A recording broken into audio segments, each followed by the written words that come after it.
noite, igreja. A graça, a paz e a misericórdia do Senhor estejam presentes no nosso coração nessa noite. Bênção estarmos reunidos aqui no amor de Cristo e podermos desfrutar de tudo aquilo que o Senhor tem para nós. Essa noite tão especial, a noite em que nós participamos da ceia do Senhor, noite em que nos recordamos de maneira especial do sacrifício de Jesus Cristo naquela terrível cruz do Calvário, noite em que participaremos desse sacramento tão importante para a nossa vida, para a vida da igreja. Bênção estarmos reunidos aqui. Quero convidar você a abrir sua Bíblia em Gênesis, no capítulo de número 3. Faremos a leitura dos versículos de número 1 até o número 13. Gênesis 3, do 1 ao 13. Vamos estarmos na presença daquele que tudo fez e tudo faz por nós, Senhor Jesus Cristo. Palavra do Senhor em Gênesis capítulo 3, a partir do versículo 1, diz assim: Mas a serpente mais sagaz que todos os animais selváticos que o Senhor Deus tinha feito, disse à mulher: É assim que Deus disse, não comereis de toda árvore do jardim? Respondeu-lhe a mulher: Do fruto das árvores do jardim podemos comer, mas do fruto da árvore que está no meio do jardim, disse Deus, dele não comereis, nem tocareis nele, para que não morrais. Então a serpente disse à mulher: É certo que não morrereis, porque Deus sabe que no dia em que dele comerdes, se vos abrirão os olhos, e como Deus sereis conhecedores do bem e do mal. Vendo a mulher que a árvore era boa para comer e agradável aos olhos, e árvore desejável para dar entendimento, tomou-lhe do fruto e comeu. E deu também ao marido, e ele comeu. Abriram-se então os olhos de ambos, e percebendo que estavam nus, coseram folhas de figueira e fizeram cintas para si. Quando ouviram a voz do Senhor Deus, que andava no jardim pela viração do dia, esconderam-se da presença do Senhor Deus, o homem e sua mulher, por entre as árvores do jardim. E chamou o Senhor Deus ao homem e lhe perguntou: Onde estás? E ele respondeu: Ouvi a tua voz no jardim, e porque estava nu, tive medo, e me escondi. E perguntou-lhe Deus: Quem te fez saber que estavas nu? Comeste da árvore que te ordenei que não comesses?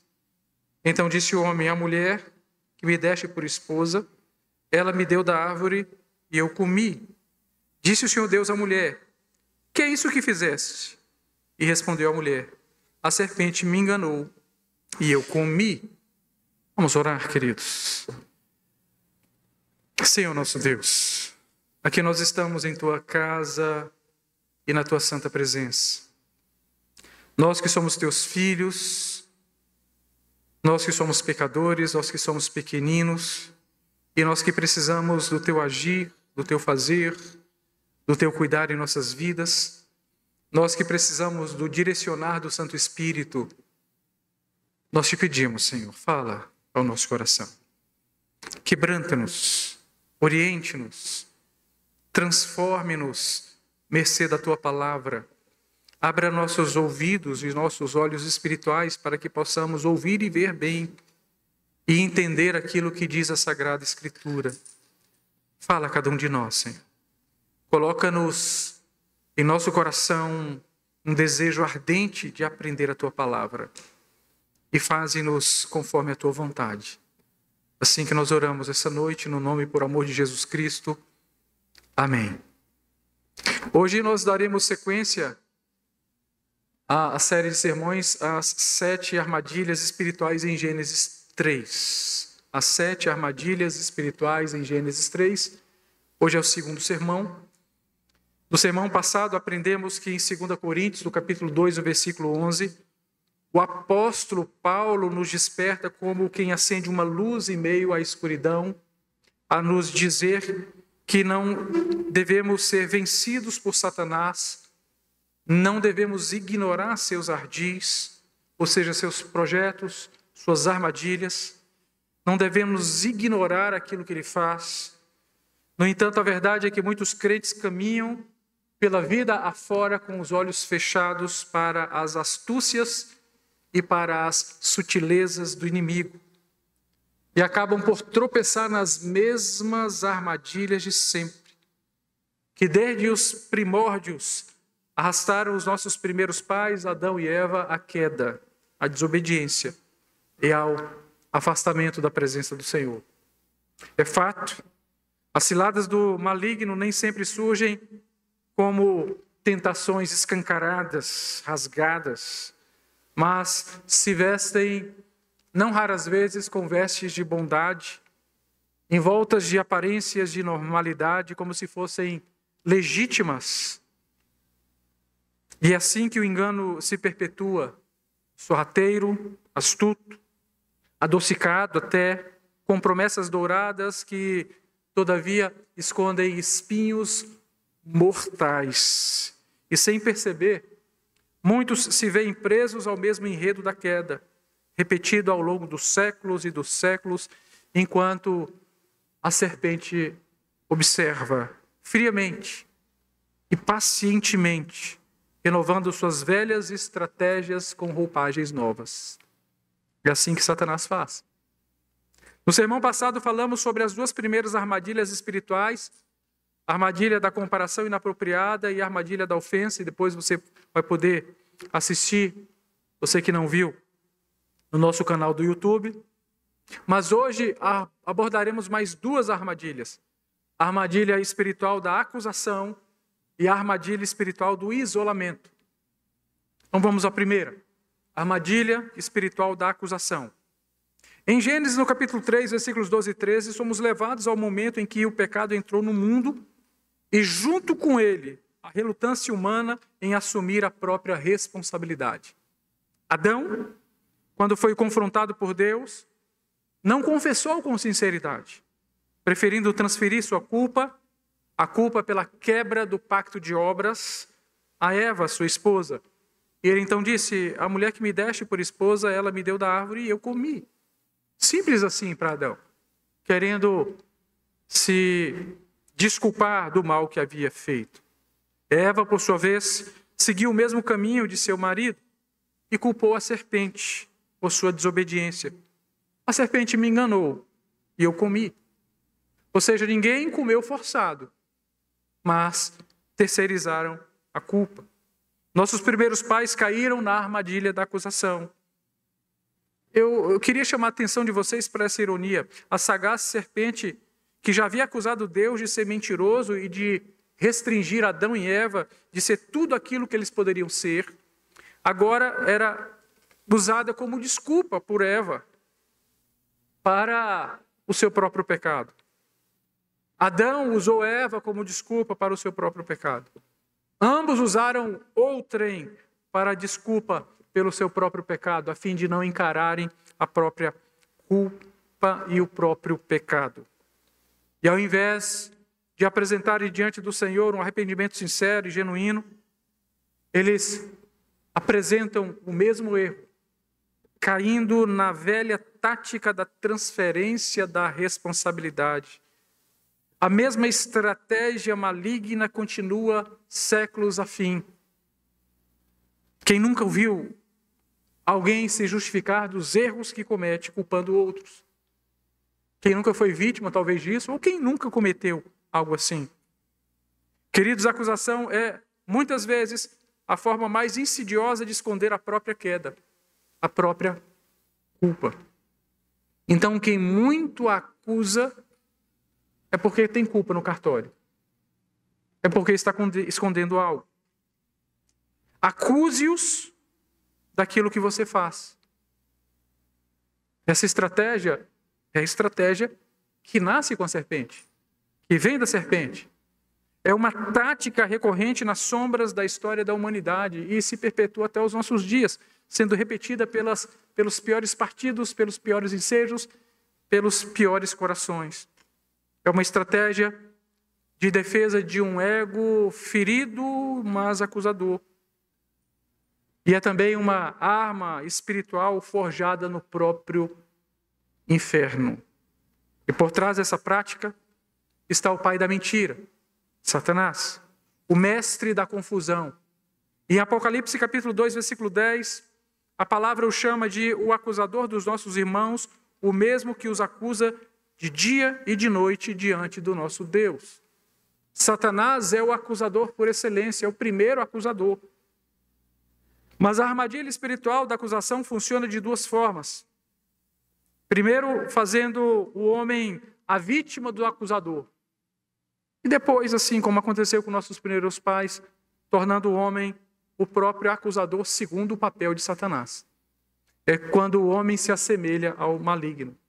Mas ouçam, queridos, para entender a primeira forma, ou seja, o homem como vítima do acusador, nós precisamos saber que a acusação não é apenas uma arma insidiosa utilizada de maneira sagaz, feroz e mordaz pelo inimigo. Não.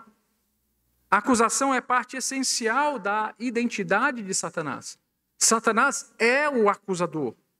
Ele não apenas lança seus dardos inflamados, ele planta pensamentos e alimenta sentimentos de inadequação, de vergonha e de desespero como mecanismos de acusação. É isso que ele faz. Ouçam, queridos irmãos, o diabo tenta nos convencer de que santidade é algo que precisamos alcançar sozinhos. Ele tenta nos convencer e quando falhamos, porque ninguém consegue ser santo sozinho, então ele nos acusa.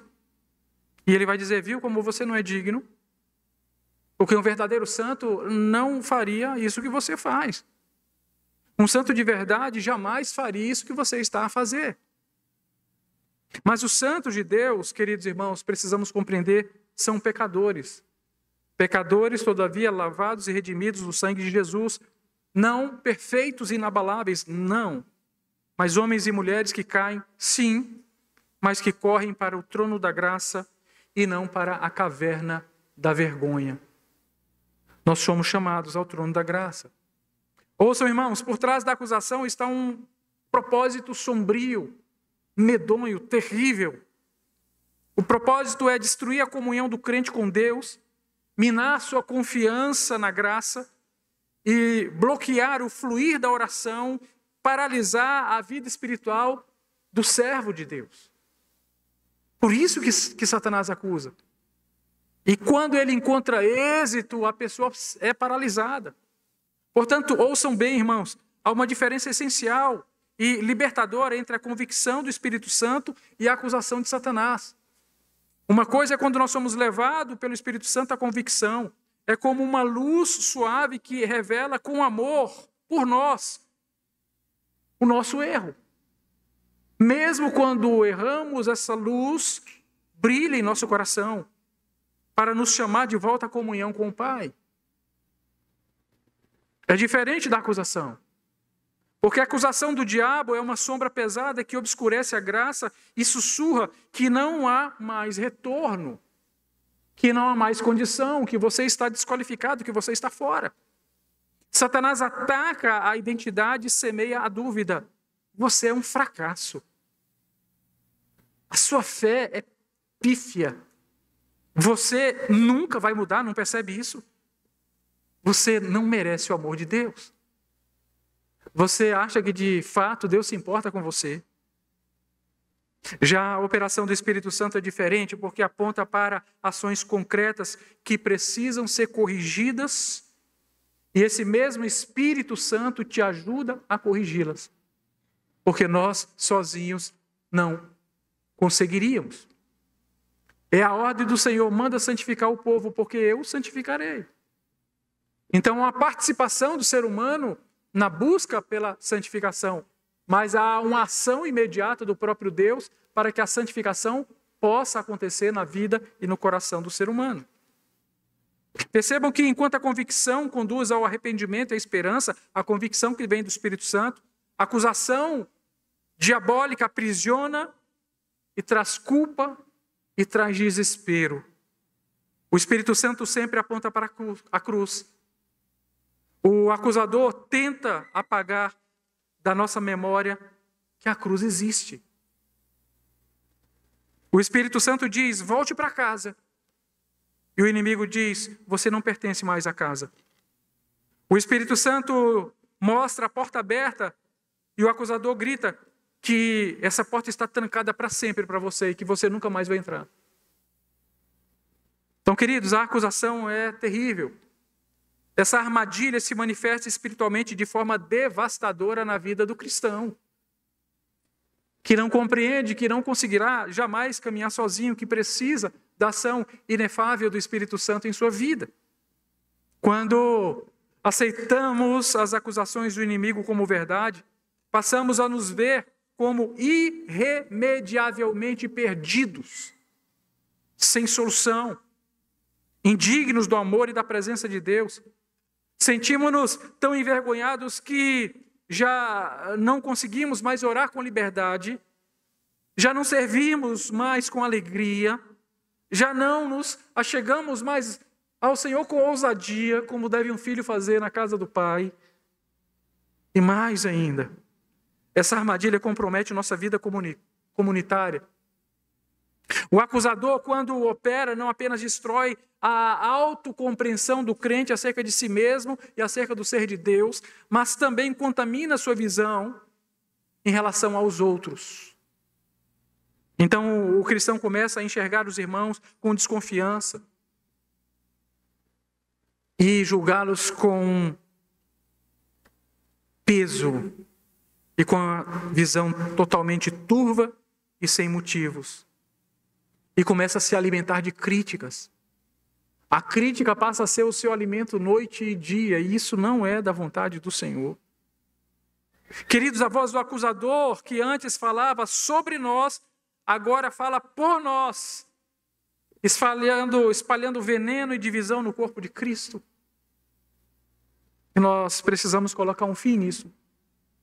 Mas há uma cena gloriosa que eu quero ressaltar, que está em Zacarias, no capítulo 3, que desmascara essa artimanha de Satanás, o acusador dos nossos irmãos. Josué, na visão de Zacarias, o sumo sacerdote, está diante do anjo do Senhor, e todas as vezes que você vê na Bíblia essa expressão anjo do Senhor, se refere ao próprio Cristo.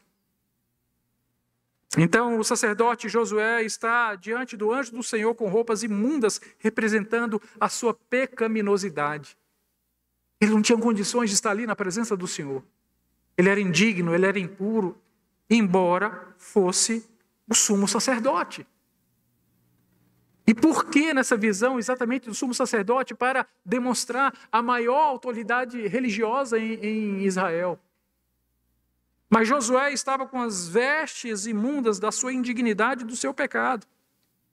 E à direita de Josué estava Satanás, pronto para acusá-lo. Mas então, o anjo do Senhor, ou seja, Jesus, o repreende. Repreende não por causa da justiça de Josué, porque Josué não tinha justiça nenhuma. As suas vestes eram vestes de indignidade. Mas por conta da sua própria misericórdia que era desferida sobre a vida de Josué. E o anjo do Senhor dá uma ordem e diz: tirem as roupas sujas dele.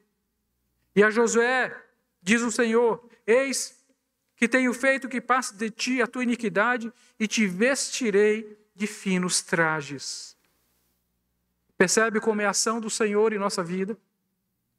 A resposta de Deus à acusação de Satanás contra Josué naquela visão, a resposta de Deus à acusação de Satanás contra nós, que somos seus filhos, é sempre a mesma. Ele não apenas nos perdoa, ele nos restaura e ele nos veste de dignidade. É o que o Senhor faz comigo e com você.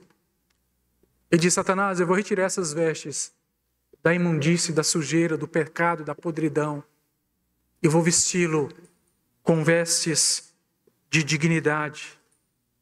O vestirei de vestes finas. Louvado seja o nome do Senhor. Agora, querido, você quer saber se por acaso caiu na armadilha da acusação? Observe se, após um erro, você se sente condenado em vez de convicto do perdão de Deus, uma vez tendo o seu pecado arrependido e confessado. Observe se você tem pensamentos constantes como: eu sou um fracasso, sou sempre eu o problema. Observe se você se sente indigno de servir a Deus, de orar ao Senhor, de louvar o Senhor, de estar entre os santos, de participar da igreja. Pode ser que uma vergonha persistente tenha se enraizado no seu coração, mesmo após a confissão da sua culpa, do seu pecado, do seu erro, da sua contaminação. Ou talvez você esteja evitando o serviço cristão, crendo que Deus não pode jamais usar uma pessoa como você. Talvez você se sinta assim, como alguém indigna. Eu quero dizer para você, na autoridade do Espírito Santo, que isso não é humildade. É uma prisão espiritual construída com as pedras da acusação lançadas por Satanás. E você precisa se libertar disso, mercê da operação do Espírito Santo na sua vida. Você não pode se deixar conduzir pela acusação do inimigo. Não pode. O sumo sacerdote Josué não era digno. Foi dignificado pela ação misericordiosa do anjo do Senhor. E isso é exatamente o que acontece na nossa vida. Portanto, ouçam. A palavra de Deus nos oferece a chave para a libertação dessa prisão. Veja o que diz Romanos 8:1. Portanto, agora já não há condenação para os que estão em Cristo Jesus. Não há acusação. Não há. E mais adiante, o mesmo apóstolo afirma com santa ousadia: quem fará acusação contra os escolhidos de Deus? É Deus quem os justifica. Quem os condenará? Romanos 8, 33 e 34.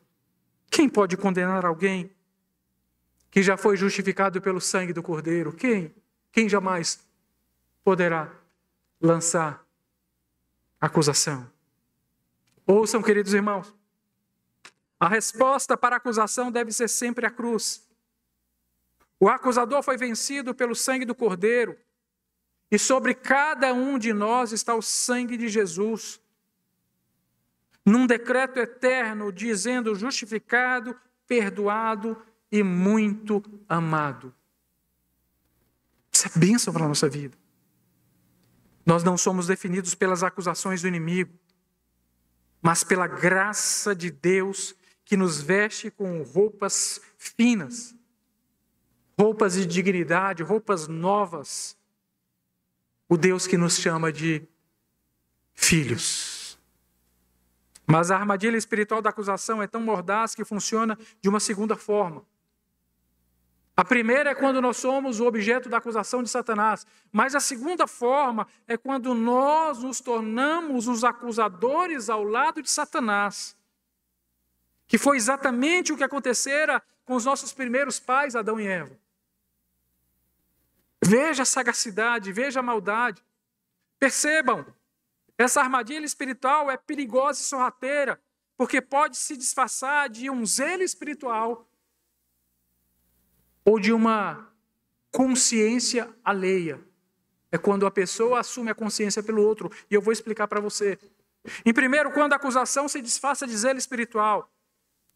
É quando a acusação se torna um canal de condenação constante. Por exemplo, a pessoa que agora faz a vez de Satanás, faz a vez do acusador, ela passa a cobrar dos outros além do necessário, mesmo onde a palavra de Deus não condena.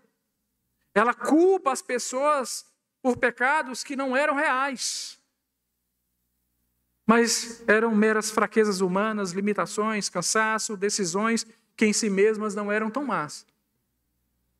Mas a pessoa acusa. E o homem acusador, no lugar de Satanás, se sente à vontade para atacar sua vítima, dizendo: você não é tão zeloso o bastante. Você poderia estar fazendo muito mais. Você não está orando quanto devia. Você falhou outra vez. Não percebe? Isso ocorre demais no meio religioso. É quando alguém tenta exercer tutela para a sua consciência. Enquanto você deveria exercer sua consciência diante do Senhor, você aceita que o outro exerça a tutela da sua própria consciência, pior, funcionando como um acusador. Isso ocorre quando a religião se torna em prisão e não em libertação. Queridos, nós não podemos deixar que ninguém tutele a nossa consciência. Não podemos deixar que ninguém dite para nós o que é certo e o que é errado daquilo que nós estamos fazendo. Porque o juízo é operado por Deus no nosso coração, na nossa própria consciência e não na consciência terceira, servindo como se fosse a nossa. E nós não podemos deixar que isso aconteça. E assim a acusação se apresenta como se fosse um zelo. Eu estou cuidando de você. Isso que eu estou dizendo é para o seu bem. Isso que eu estou fazendo com você não é para o mal, não. É porque eu tenho cuidado de você. Mas isso não é zelo. Isso é acusação. É um pretenso zelo de quem cobra a perfeição, mas não aponta para a graça de Cristo, para a graça da cruz. Então, queridos, que nós não sejamos assim. Que nós não deixemos que isso aconteça. Que nós sejamos, de fato, alguém que tem zelo espiritual verdadeiro e não uma consciência, pseudo-consciência alheia, que nós não nos deixemos conduzir dessa forma. Quando essa consciência alheia acontece, alguém sempre vai apontar para a culpa do passado, para aquilo que já aconteceu, querendo te fazer revisitar os erros do passado, querendo lançar sobre você a dúvida sobre o perdão de Deus. Será que Deus de fato operou perdão em sua vida? Vai querer te fazer se sentir indigno, mesmo após uma confissão sincera na presença do Senhor, depois de haver chorado, de haver se lamentado pelo pecado cometido. O homem, no papel do acusador, vai se sentir à vontade para te atacar e vai te dizer: será que você se arrependeu mesmo? Olhe para o passado, porque você fez. O que você fez foi tão terrível que será que Deus te perdoou mesmo? Será que Deus não tem colocado em conta aquilo que você fez? Você não se sente triste por causa daquilo? Será mesmo que seu arrependimento foi sincero? Então, gente, nós precisamos compreender que não se trata de lembrança, de se esquecer de algo, não. Se trata da cura que vem por meio do perdão que é apresentado pelo Senhor. Então, aquilo que parece ser zelo espiritual e aquilo que agora em segundo parece ser uma consciência alheia para te ajudar, porque você é como se não tivesse consciência, na verdade, é acusação. Porque o Espírito Santo nos convence com clareza quando aponta para a cruz.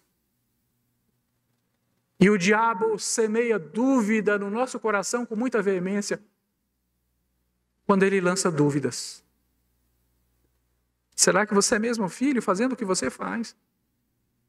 Será que você é mesmo servo? Será que você porta mesmo o nome de Jesus? O acusador confunde sua vítima, a arrastando de volta para o passado. E é aí que o mal nos vence. Quando nós somos transformados à imagem e à semelhança de Satanás. Quando nós somos o acusador. Quando nós assumimos o papel que é de Satanás.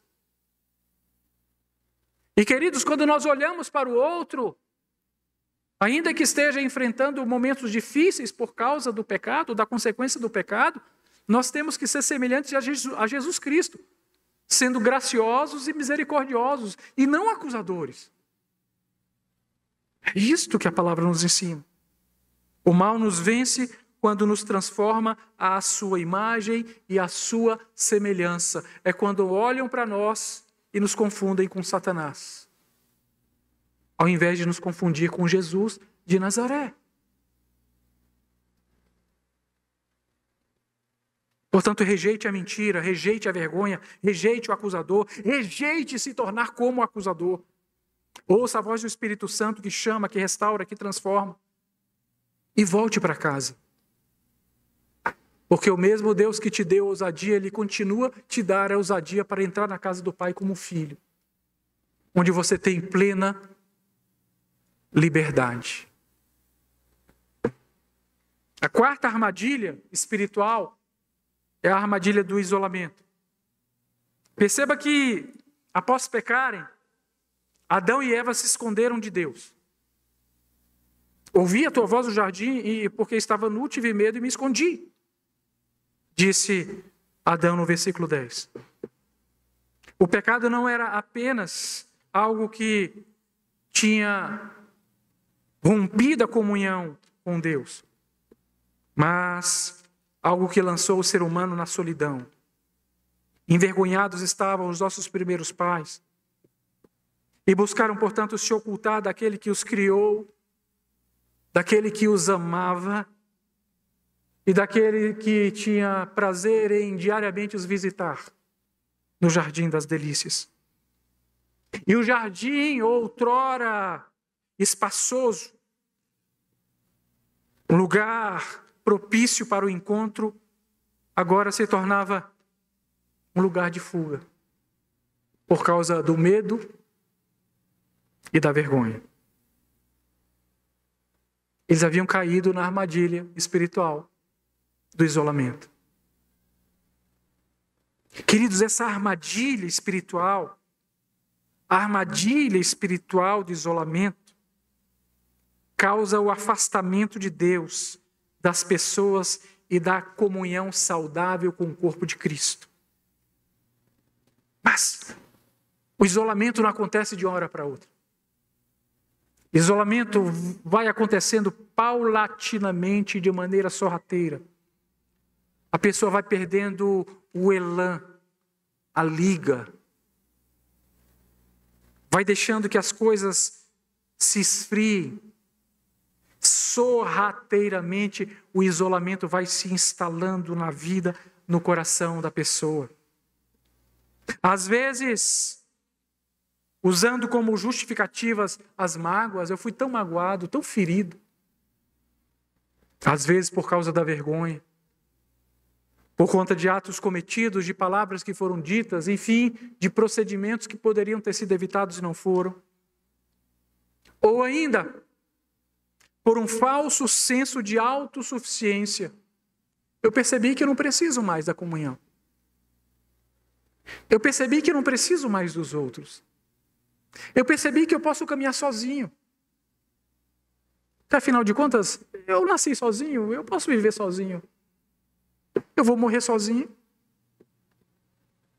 Mas o resultado é sempre o mesmo. A vulnerabilidade, o engano e a fraqueza espiritual. Provérbios 18, 1 vai nos advertir com clareza: quem se isola busca o seu próprio desejo, contra a sabedoria se revolta. Que coisa, não? Queridos, o isolamento, ao contrário do que parece, não é neutro. Não existe neutralidade no isolamento. Eu vou me isolar porque sou neutro? Não. Não é assim. O isolamento não é apenas o afastamento físico, mas uma decisão interna de fechar-se para o aconselhamento, para a correção, para o exercício do amor e para a ajuda fraterna. O isolamento é um campo fértil para a autossuficiência e para o engano, para a pessoa se entender como alguém que se basta. Eu não preciso de ninguém. Eu descobri que eu posso caminhar só, que eu posso louvar a Deus sozinho, que eu posso aprender sozinho, que eu posso cultuar sozinho. Eu posso. Já Pedro, em sua primeira carta, no capítulo 5, versículo 8, ele vai nos advertir com firmeza: sejam sábios e vigiem. O diabo, o adversário de vocês, anda ao derredor como um leão que ruge, procurando a quem possa devorar. Olha a força dessa imagem. A imagem que ressalta do ensino de Pedro é clara. Leões não atacam o rebanho em bloco, mas buscam o animal que se afasta do grupo. o mais frágil, o que ficou para trás, o que está isolado. Ele ataca com ferocidade e o mata. O isolamento torna o cristão uma presa fácil para Satanás.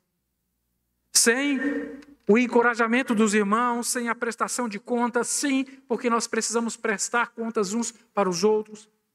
Sem o ensino contínuo, o aprendizado continuado, o crente se tornará muito mais suscetível às mentiras e às tentações de Satanás. Que coisa triste. A Bíblia nos apresenta alguns exemplos, eu quero citar 2. Exemplos marcantes de homens de Deus que caíram porque se isolaram. Um dos exemplos mais conhecidos é o exemplo de Davi. Está em 2 Samuel, capítulo 11. O texto começa observando que na primavera, na época em que os reis saíam para a guerra, Davi permaneceu em Jerusalém. E por quê? Porque ele decidira em seu coração se afastar do campo de batalha. Decidira se isolar de seu posto de comando como rei. Decidira se afastar do lugar onde os valentes estavam reunidos. Lugar onde ele deveria estar também. E ali, no cume do seu isolamento, na solidão do seu palácio, ele foi vencido por Satanás. O seu olhar o levou ao desejo e à decisão de tomar uma mulher alheia, uma mulher casada como se fosse sua, usando do seu poder de rei. E ele chama para si Batseba e para a cama do seu adultério. O isolamento de Davi não foi apenas físico, mas foi também espiritual. E é isso que acontece quando nos afastamos de onde deveríamos estar. Quando nos afastamos da comunhão dos santos e da igreja. Quando nos expomos ao que jamais deveríamos nos expor. Quando nos colocamos diante daquilo que não deveríamos jamais enfrentar sozinhos. E somos como aquele animal isolado, à mercê do ataque do leão. Outro exemplo é o de Elias. Está em 1 Reis, capítulo 19. Após uma fascinante vitória sobre os profetas de Baal, de derrotá-los, de humilhá-los, de levá-los ao fio da espada, ele foge para o deserto. Cansado de tudo, esgotado. Por causa do medo de uma ameaça de uma mulher maligna chamada Jezabel. Jezabel conseguiu isolá-lo. E ali, isolado que estava numa caverna, ele disse, eu fiquei só. Fiquei só. A solidão distorceu sua percepção. Elias pensava que ele era o único fiel ao Senhor. Ele pensou que estava sozinho na luta. Então Deus o corrige amorosamente e diz, meu filho, eu reservei para mim 7.000 pessoas que não se curvaram, não se ajoelharam e nem beijaram Baal. 7.000. Como é que você diz que está só? Queridos, o isolamento não apenas fragiliza o coração do servo, mas ele obscurece a mente. Ele traz névoas negras sobre a realidade. Ele distorce a nossa visão, tornando-a totalmente embotada e sem sentido. O isolamento nos faz pensar que ninguém nos entende, ninguém mais nos ama, que não há mais esperança, que não há o que fazer, que não há mais lugar, que somos estranhos fora do ninho. Que o nosso lugar é sozinho. Que terrível é essa armadilha de Satanás.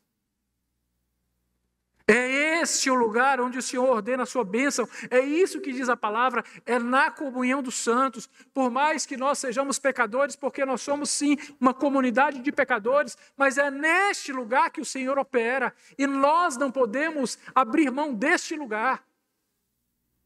Não podemos abrir mão do convívio que o Senhor opera neste lugar. A nossa convicção tem que ser esta: que nós não fomos criados para estar sozinhos. Que o Senhor não veio salvar indivíduos isoladamente. Ele veio salvar a igreja, a comunidade da fé, o corpo vivo de Cristo. Mas como saber se você caiu na armadilha do isolamento? Talvez você tenha parado de frequentar a igreja. Desculpas 1000. Talvez você tenha parado de frequentar a escola bíblica dominical. Outras desculpas, mais 1000. Os cultos solenes você vê em malemar. Desculpas 1000. As reuniões das sociedades internas não interessam para você, você faz pouco caso, você dá de ombros e faz desdém. Talvez você esteja lutando com pecados secretos que ninguém mais conhece. Pode ser que você tenha se convencido de que consegue seguir sozinho a Deus, sem ajuda de ninguém, sem corpo de Cristo, sem irmãos, sem nada, sem ninguém. Você é um lobo solitário, um eremita, um ermitão. Talvez você entenda que foi vocacionado para viver sozinho, isolado do corpo, porque você caiu na armadilha do isolamento de Satanás. Talvez você diga que não precisa de irmãos. Talvez você tenha substituído relacionamentos profundos por conexões virtuais e superficiais, porque conexões virtuais são superficiais. Eu vou assistir o reverendo fulano na internet e vai ser meu culto. E vou acompanhar o culto da igreja presbiteriana tal pela internet. Ou quem sabe você esteja nutrido da ideia de que ninguém entende o que você está passando. E isso tenha isolado, o tenha levado a se afastar, o tenha levado a buscar respostas que não estão na comunhão e na comunidade da fé. Mas a verdade é esta e é única. Nós fomos criados para a comunhão.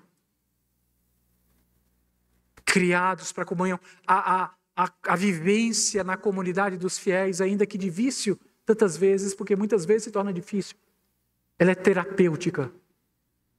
É aqui onde acontece a terapia do Espírito Santo. O Espírito Santo opera aqui no nosso meio. Querido, ouça, a Trindade é comunhão eterna e perfeita. A Trindade é comunidade, é Pai, é Filho e é Espírito Santo. Inclusive, na divindade, a comunidade. Como nós não queremos viver em comunidade? Como? Nós que fomos feitos à imagem e à semelhança do Deus que é trino. Fomos formados para viver em comunidade, no amor, no cuidado mútuo e não na independência, mas sim na interdependência, porque nós precisamos uns dos outros. É errado o filósofo que diz que o homem é lobo do homem. Na igreja, nós somos cura um para os outros. Porque quiseram retirar o joio do meio do trigo. E o Senhor disse, não faça isso, porque você vai prejudicar o trigo. Então, há terapia na comunidade dos fiéis, porque o Senhor, o Espírito Santo, Ele atua na comunidade dos fiéis. A igreja é o corpo de Cristo e, como membros de um mesmo corpo, não podemos viver separados. Um membro isolado, ainda que saudável, definha. Uma brasa retirada do braseiro logo se esfria. A comunhão não é um acessório da fé, ela é parte vital no processo de santificação. de proteção e de crescimento espiritual. Querida, a verdade é que eu preciso de você e que você precisa de mim. Ainda que sejamos pecadores, ainda que às vezes nos arranhemos em nosso relacionamento, ainda que às vezes nos machuquemos, mas nós precisamos um do outro. E o Espírito Santo quer atuar exatamente aí. É por isso que Hebreus 10 e 25, encontramos a exortação: não deixemos de reunir-nos como igreja, segundo o costume de alguns que deixam de congregar. Mas encorajemos-nos uns aos outros ainda mais quando vocês veem que o dia se aproxima. O dia se aproxima, irmãos. Nessa linguagem escatológica, o dia se aproxima, o Senhor está voltando e quer encontrar uma igreja unida. Ouçam, a restauração começa quando damos o primeiro passo, o passo para a reconexão. Quando, mesmo envergonhados, saímos do nosso esconderijo e voltamos à presença de Deus e dos irmãos.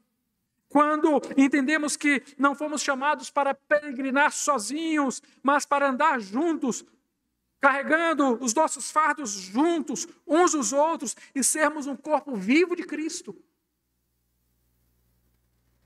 Se você se sente isolado, se você se encontra isolado, saiba que a graça está chamando você de volta para o jardim.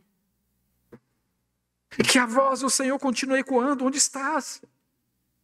Onde? Que o Senhor continue te chamando para fora da caverna de Elias.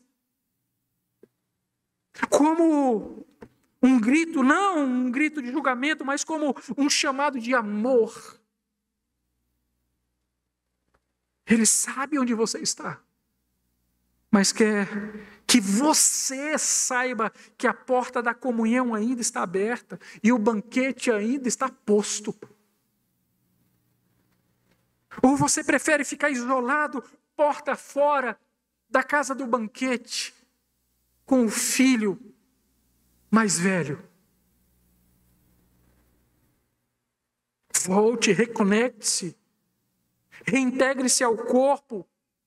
O leão que ruge, ou aquele que age como se fosse um leão rugindo, não tem poder sobre aqueles que caminham junto ao bom pastor.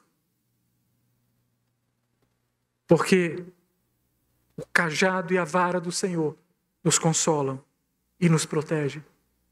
Eu concluo esse sermão dizendo para você que ainda que a acusação busque nos aprisionar na vergonha e no medo, tentando apagar a verdade da cruz, ainda que o isolamento nos tente nos afastar da comunhão, tente roubar a nossa força e nos tornar alvos fáceis para o inimigo, há esperança em Jesus.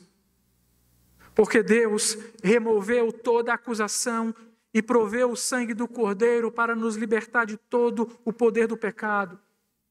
Esse Deus não nos abandonou, assim como não abandonou Adão e Eva no esconderijo do medo e da vergonha. Ele os buscou de volta para si e Ele continua fazendo o mesmo e nesse momento te busca de volta para si. Em Cristo, nenhuma acusação tem poder. Em Cristo ninguém precisa caminhar sozinho, pois fomos chamados a viver como corpo, como família, como rebanho, sendo cuidados pelo bom pastor. Portanto, rejeite as mentiras do acusador e não seja um acusador dos irmãos ao lado de Satanás e quebre o ciclo do isolamento, porque assim Deus te abençoará. Vamos orar, queridos. Senhor nosso Deus, eis a Tua palavra que foi lida e proclamada nessa noite. E nós pedimos que o Senhor continue falando ao nosso coração. Ministra a nossa vida e nos dê o conhecimento das Sagradas Escrituras. Que nós possamos, mercê da operação do Espírito Santo em nossa vida, sermos libertos da armadilha da acusação e da armadilha do isolamento. Opere em nossa vida, Senhor, assim, para a glória do Teu nome, no nome de Jesus. Amém.